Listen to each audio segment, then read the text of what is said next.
So I'm going to share with you what Dallas had to say to me earlier that I found like, wow, that's really interesting. And it kind of brought another dimension to me because I am a verbal person. I am chatty. I fill the air. I've watched my kids' eyes glaze over for years. You know.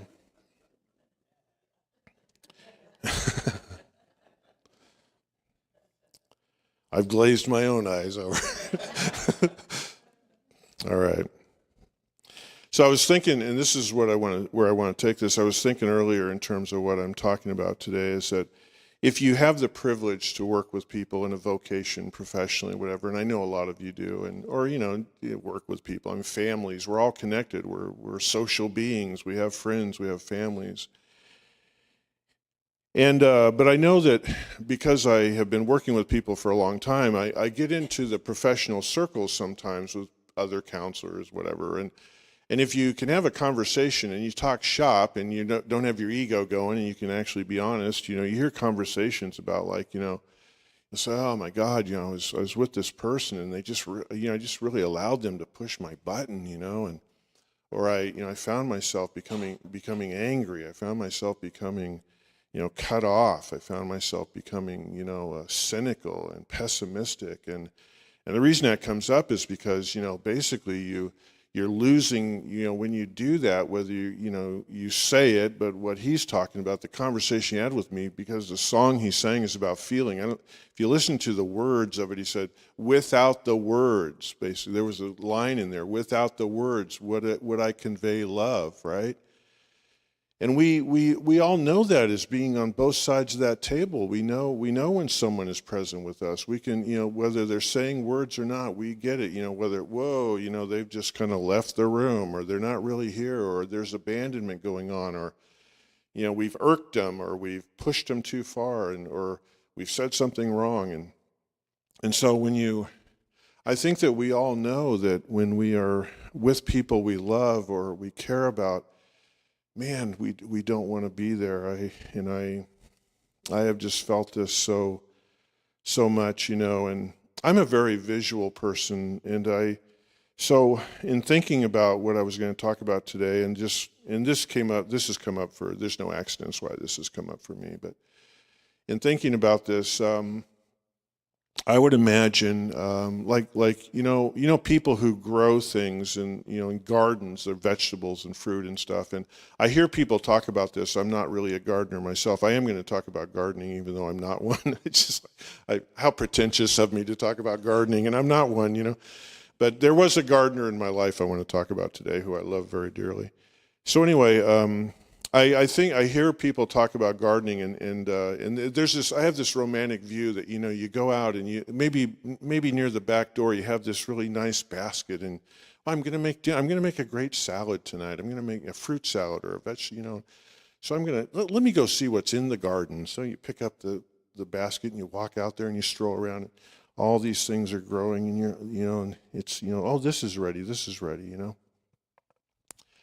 So, in the times in my life when I have lost it, I have allowed my buttons to be pushed. I have not been present or loving or caring, or I've become impatient, and I'm not feeling compassion and whatever. I think to myself, I wish I had this garden that I just go out there with my basket and I just fill my basket with these attributes, right? And there's a gentleman who I read a lot, a spiritual gentleman I read, and I like his work. And one of the ways, his name is John Lee, and one of the ways he works is he likes to formulate these kind of inspirational questions, right, that just kind of dangle out there. And I want to share one with you this morning. He said, today, I take a deep breath, and it carries me to the center of my being. It is from this center that I share with others and the world around me. Is that center one of pure love, compassion, strength, beauty, and gentleness? If not, what shall I do to obtain those divine attributes? Whoa, wow, okay. So I read that, again, being a visual person, and this is where the gardener comes in. I remember my grandmother, who she had a thing for strawberries. I have no idea why. They didn't really fit her personality, to be honest. There's a strawberry kind of personality, you know what I'm saying? And they didn't really fit her personality, but she loved them. And my grandparents were very agricultural in their backgrounds, and they raised their family in the agricultural world as they were farm workers and stuff. That was during a time the Dust Bowl was going on, and they had migrated to California, and they're raising their family. My mom, she was one of them. And they lived in places like San Jose, the other parts of the Bay Area, the Sacramento area all those years. And so they were in agriculture. And then my grandfather later on got a job as a mechanic and a blacksmith or metal worker. He called it blacksmith. I think it was metal worker. He wasn't shoeing horses or anything. But anyway, so he was able to put a life together that way. And then they kind of moved beyond that. But the long story short is they spent their time in the Bay Area and in the Valley here in California, some time in Chico, Sacramento, Bay Area. And they were from Colorado, but I don't know what that was all about.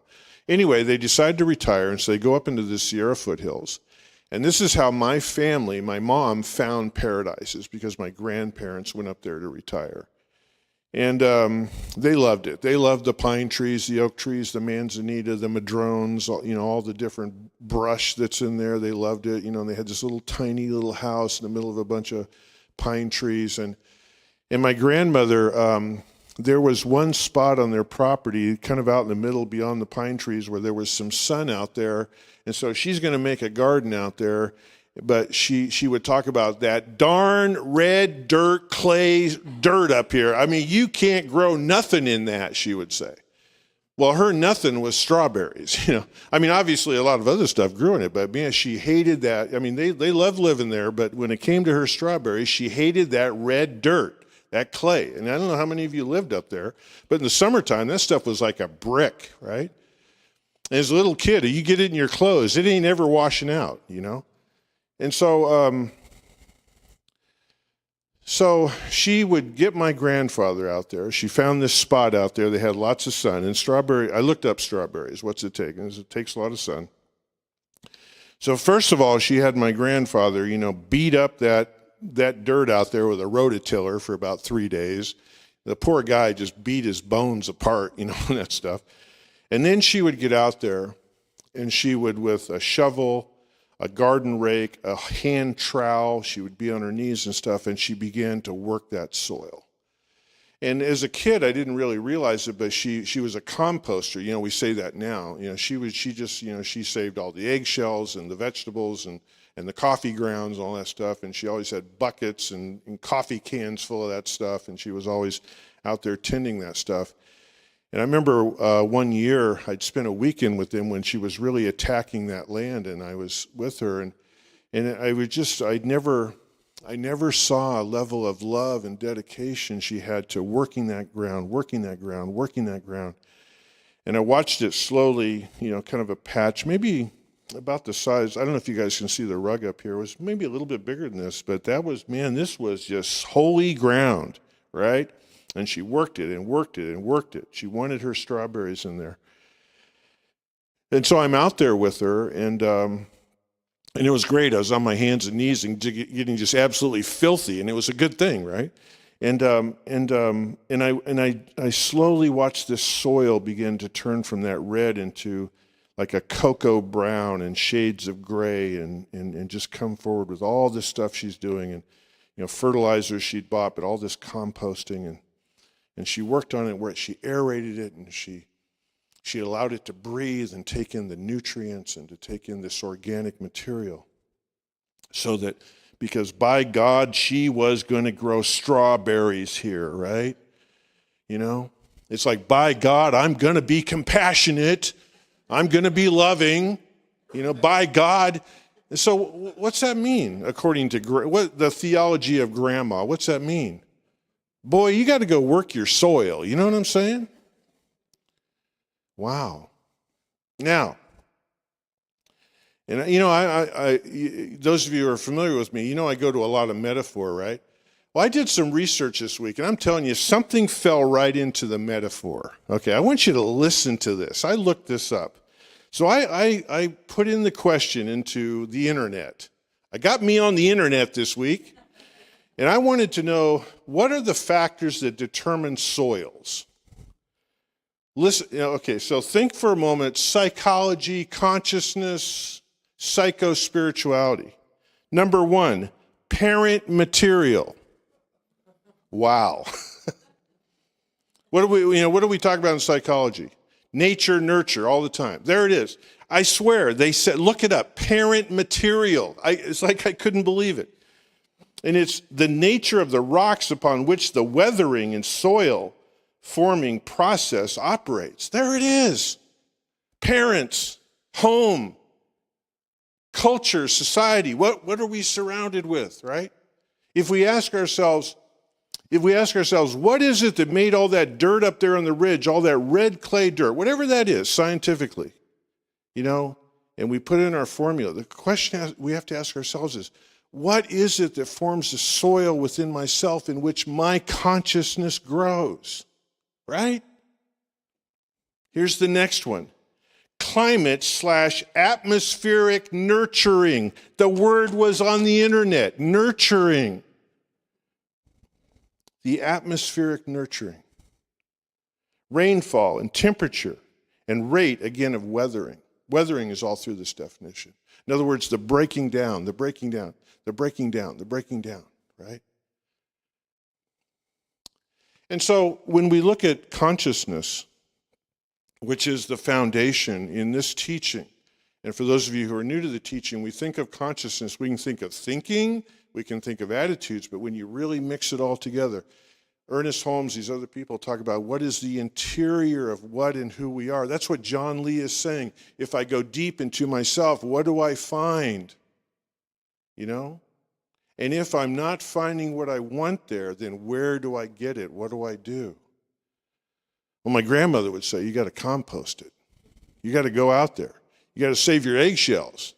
You got to save your coffee grounds. You got to save all the vegetables. You got to get them out there, and you got to work them. And then you work them into that ground.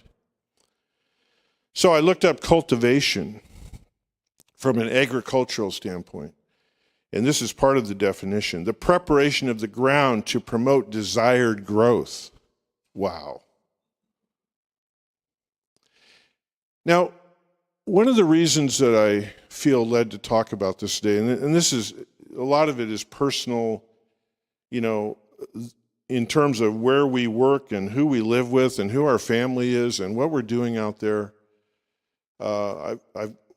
Recently I've had a couple challenging things kind of in my little world that have been, I did not like the way I showed up in them. It's one of those things where, I walked away and just didn't feel good about that. And I so desperately wanted to pick up my basket and get something new out of my garden, right?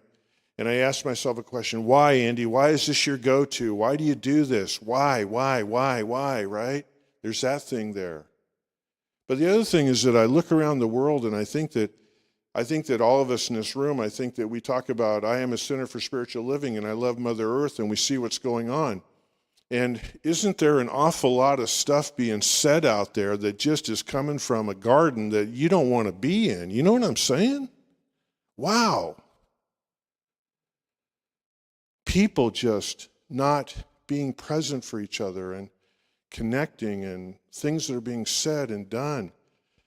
And I watched this, and so for those of you who are new to our philosophy, we, like Gandhi says, we want to be the change we want to see in the world. We want to be the garden in the world. We want to be the love and the compassion and the acceptance, and we want to be able to have a conversation that comes from the place, those higher ideals. Because what humanity has proven historically is that when we can grab a hold of higher ideals, oh my God, what we can do. And we're still doing it in so many ways. In the medical world, and all the world, scientific worlds, we're doing amazing things, And when I it's interesting because when I talked about earlier, if you get around people like in the counseling business and you have a real conversation and you kind of, you're kind of letting off steam about different clients and, oh my God, I didn't like the way I showed up in there.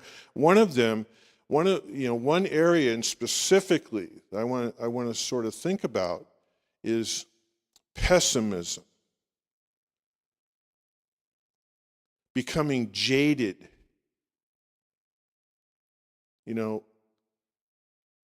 This teaching, our teaching, is predicated on the idea of optimism, authenticity, openness, freshness. So there's another term around, if you look up agricultural cultivation, it's an old-fashioned word, it's tilling the soil. Tilling organic matter into the soil in order to enhance the desired crop outcome. One of the things that I'm the most proud of the movement that I am part of, is our tradition of classes and material and books. We are a bunch of book-reading crazy people. And all these classes we try and bring forward. Because I think that there's a sense in our movement that we know that we got to be tilling our soil. Why? Because, and I'll say this lightly, because if we go back to some of the parenting and some of the nurturing, what did it produce? And I don't mean parent, I mean, the overall culture, that stuff we get, that limitation, that pessimism, that aggression. And so it takes a lot to break that up. Ernest Holmes said, the founder of our movement said, in order to express divinity, we must cultivate an attitude aligned with that expression. I love that. We walk around, oh, God is love, God is compassion, God is caring, God is presence. Okay, that's cool. What about us? And I think that in the time we're at, we're in one of those, again, there's lots of change going on, moving away from religion into spirituality. What does that really mean? We were having a conversation some time ago here at the center. Some of us were talking, and in this idea of we are not a religion, we are a spiritual philosophy. What does that mean? Right? And so we're in this shift. The whole world is trying to figure this one out. I work in a field where I have to have a spiritual conversation with people in a secular environment. And what does that mean? That means that my job is to help coax out of them their religious spiritual expression and then affirm that no matter what it is, which means I have to speak the language. Now, I got my own get down, I got my own thing that turns me on, but I have to be able to speak the language of someone who says, I'll say, well, what kind of spiritual ideas do you have around that? What is your religious background? They bring something out. Again, not my get down. Oh, that's great. Let's talk about that. And start to make those connections, right? And so I would say, I would argue the whole world is in that right now, right? And so to be able to make this shift from the language of religion to the language of spirituality, we got to be tilling our garden, because that hasn't been part of our consciousness for any of us. Religion has been kind of a contact sport, and you got your uniform and you got your symbols, you got your beliefs, and spirituality is about opening up to what is the common ground.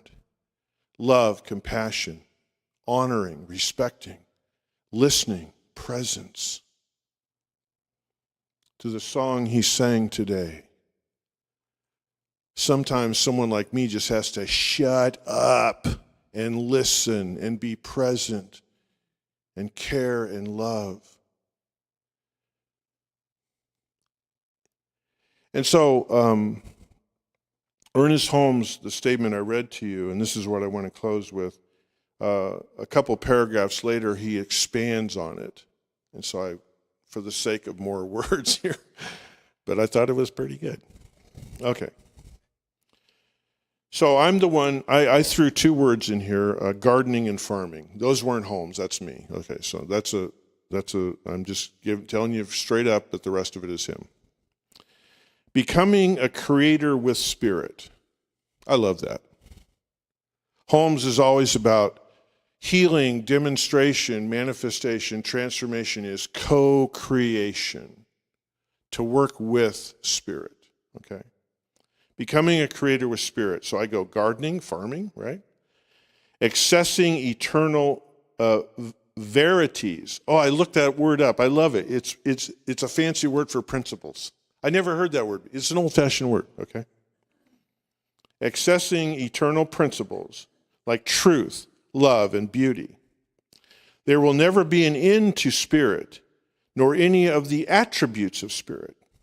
If we are wise, we shall have faith in these aspirations and realities, for they shall open up to us a thrilling experience. Like my grandma picking her strawberries. That was a thrilling experience. I loved to watch her pick her strawberries. And that's what we can do, have a thrilling experience to truly connect with those we love by harvesting from our garden within love, peace, compassion, and presence. All right. Thank you very much, you guys. Appreciate it.